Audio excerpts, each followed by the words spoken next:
In today's video, we've got two quick topics to cover, cycloalkanes and polymers.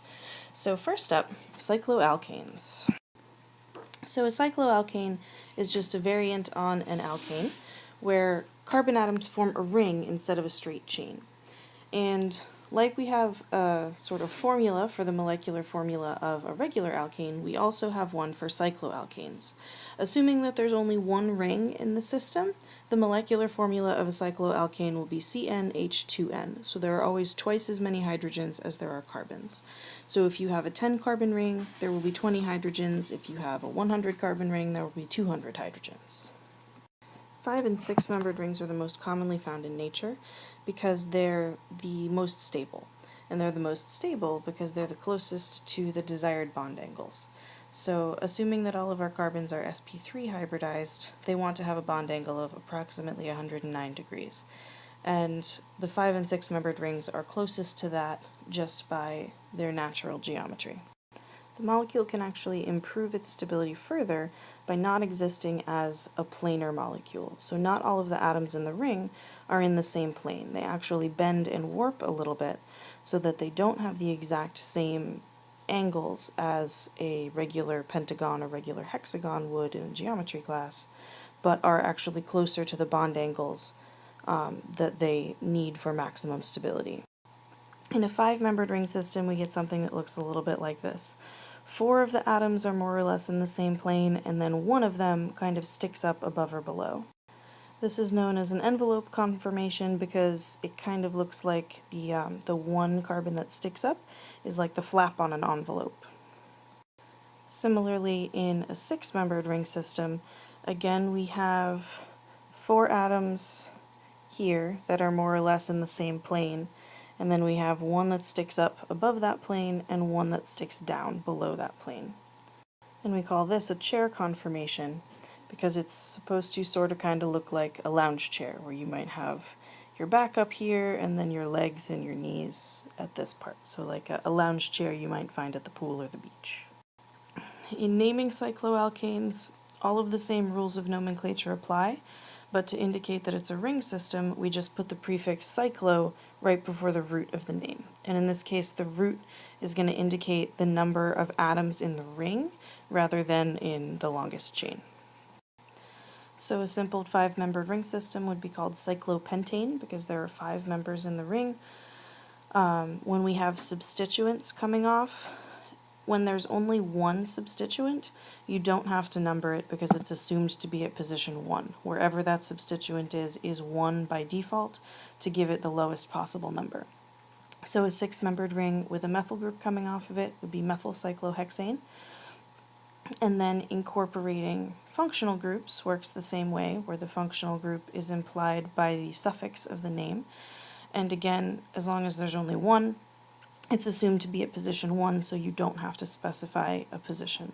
So a 3-membered ring with an OH group attached would be cyclopropanol. When multiple substituents are present, one of them is at position 1, and then you number around the ring such that the other substituent will have the lowest possible number. So a 5-membered ring with 2 methyl groups attached, as shown on the top structure, would be 1,2-dimethyl cyclopentane. And if you have an additional substituent present with a functional group, the functional group is assumed to be at position 1, and the other substituent is numbered accordingly. So the structure on the bottom would be 3-bromocyclohexanone. And that brings us to polymers. So polymers are simply very, very long chains of many repeating units. It can be hundreds or thousands or hundreds of thousands. Polymers are very, very long chains. And the unit that repeats is what we call the monomer. We indicate that a substance is a polymer by enclosing the monomer structure in big parentheses and putting a subscript letter N in the bottom right corner after the parentheses. So for instance, if we have this long repeating chain here of carbon atoms where every other carbon has a fluorine on it, the repeating unit is carbon with a fluorine, carbon without a fluorine. So the version of that in polymer notation is we have carbon with a fluorine, carbon without a fluorine, and then these extra bonds indicate that this continues on in both directions, and the parentheses are used to show that it repeats infinitely in both directions. Most common polymers are synthesized from alkenes, and it's these two carbons that are involved in the double bond that actually become the backbone of the polymer and of the repeating unit. And anything that hangs off of that carbon-carbon double bond are going to be the things branching off the backbone of that polymer. So in this example at the bottom, these two carbons in the double bond become these two carbons in the polymer. And this representation of the polymer is showing 3 monomer units. Sometimes we might show more than one just for a little bit of extra clarity. And so you see that these two carbons bonded in the orange are the ones that are coming from the alkene. We have the fluorine coming off in white, and then the new bond between monomer units is the one formed in, or shown in green. So these are a couple other examples of polymers. So in this case, our alkene is up here. We do have other bonds in this aromatic system down here, but aromatic rings are incredibly stable and you very, very rarely will mess with those. So you want a carbon-carbon double bond that's not part of an aromatic ring. So we have that with this aromatic group hanging off of it. So when that undergoes polymerization, we have the 2 carbons here that were involved in that carbon-carbon double bond with the aromatic group coming off.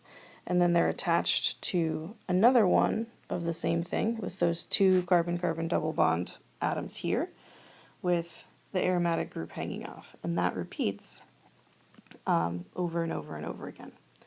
And then down the bottom we have our double bond in the middle here with 4 fluorine atoms coming off of it, 2 from each side, or each end.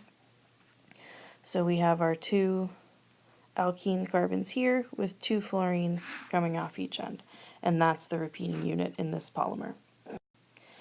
In naming polymers, you really just have to be able to name the alkene from which they're synthesized. And when it undergoes the polymerization reaction, you just put poly before it. So one of the simplest polymers is polyethene or polyethylene, which is synthesized from ethene. Ethene is sometimes also known as ethylene. It's not the systematic UPAC approved name, but it's a common name that it goes by.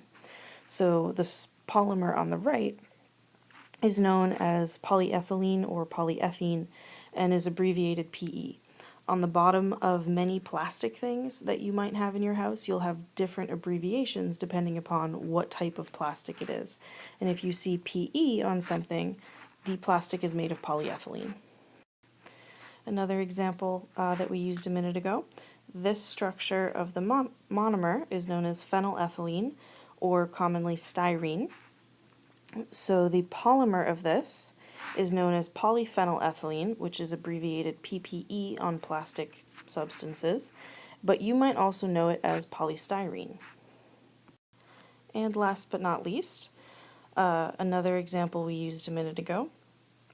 This substance is known as tetrafluoroethylene for the 4 fluorines coming off of the ethylene group in the middle here. So when that polymerizes, it's known as polytetrafluoroethylene or PTFE, which is the brand name Teflon, which you probably have in some frying pans in your kitchen. So from this video, you should be able to name and identify some simple cycloalkanes, as well as be able to look at a polymer and figure out the monomer unit, or if given a monomer, draw the structure of the polymer.